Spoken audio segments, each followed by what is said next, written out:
श्रीमद्भगवद्गीता अथ षष्ठोऽध्यायः। आरनेय अध्याय ध्यानयोगः। ಧ್ಯಾನಯೋಗ ಅಧ್ಯಾಯ 6 ಶ್ಲೋಕ 42. ಶ್ರೀ ಭಗವಾನ್ ಉವಾಚ ಅಥವಾ ಯೋಗಿನಾಮೇವ ಕುಲೇ ಭವತಿ ಧೀಮತಾಂ ಏತದ್ಧಿ ದುರ್ಲಭತರಂ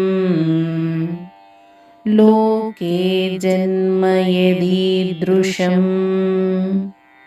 ಶ್ರೀಕೃಷ್ಣ ಹೇಳಿದರು, ಅಥವಾ ಧೀಮಂತರಾದ ಯೋಗಿಗಳ ಕುಲದಲ್ಲಿಯೇ ಅವನು ಹುಟ್ಟುವನು.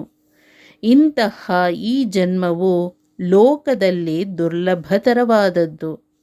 ಇಲ್ಲವೇ ಪ್ರಜ್ಞಾವಂತರಾದ ಯೋಗಿಗಳ ವಂಶದಲ್ಲಿಯಾದರೂ ಹುಟ್ಟುವನು.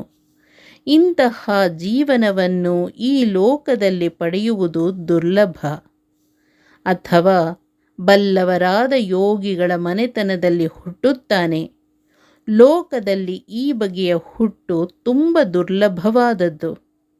ಮುಂದುವರಿದು ಕೃಷ್ಣ ಹೇಳುತ್ತಾರೆ, ಯೋಗ ಸಾಧಕರಲ್ಲದಿದ್ದರೆ ಯೋಗ ಸಿದ್ಧರ ಮನೆಯಲ್ಲಿ ಆತ ಜನಿಸುತ್ತಾನೆ.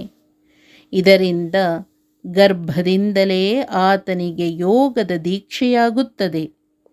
ಹಿಂದಿನ ಜನ್ಮದಲ್ಲಿ ಆತ ಸಾಧನೆಯ ಯಾವ ಮೆಟ್ಟಿಲನ್ನು ಹತ್ತಿದ್ದನೋ ಆ ಮೆಟ್ಟಿಲನ್ನು ಸುಲಭವಾಗಿ ಆತ ತಲುಪಿ ಅಲ್ಲಿಂದ ಮುಂದಿನ ಸಾಧನೆ ಮಾಡುವ ಅವಕಾಶ ಅವನಿಗೆ ಸಿಗುತ್ತದೆ.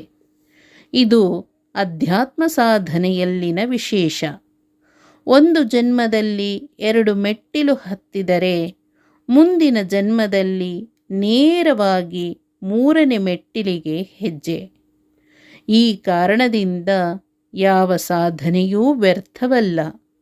ಈ ಬಗ್ಗೆ ಎಂದೂ ನಿರಾಶೆ ಪಡಬೇಕಾಗಿಲ್ಲ.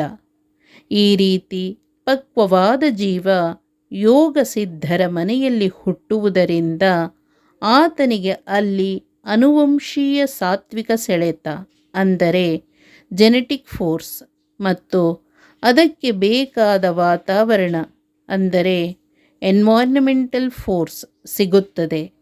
ಮತ್ತು ಆತ ಅಲ್ಲಿ ತನ್ನ ಸಾಧನೆಯನ್ನು ಮುಂದುವರಿಸುತ್ತಾನೆ.